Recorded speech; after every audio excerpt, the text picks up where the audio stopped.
નહીં, આમ રાખવાના, અને કે ટેકો નહીં દેવાનો, અને આમ રાખવાના, આમ સીધા, અને આમ મનમાં વિચારવાનું કે આમ મારા હાથ ભેગા થાય એમ, કે આમ નજીક આવે છે, ભેગા થાય વિચારવાનું, અને ઢીલા મૂકી દેવાના, ટૂંકમાં હળવું રહેવાનું, ભેગા થાય આમ બોલની જ કાંઈ નહીં, મનમાં વિચાર ખાલી કે મારા હાથ ભેગા થાય એમ,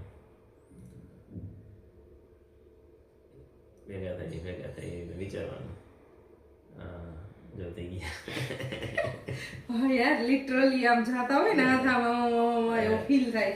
થઈ જાય મનમાં આપણે મેં આમ વિચારી ને ભેગા થયા આ બાજુ તમે વિચારો ને જાતા હોય એવું લાગે, જરા તમે રોકી ન. તો આનો મતલબ એવો છે કે આપણે જે છે ને જે થિંક કરી છે ને ઈ થાય છે, અને ઈ આપણા હાથમાં જ હોય છે બધું. છે બધે થાય. જો ખુશી તું દાંત કાઢી ને એટલે તારા ભેગા થઈ જાય. બોલ લાવ બતાવી એ થઈ ગયા.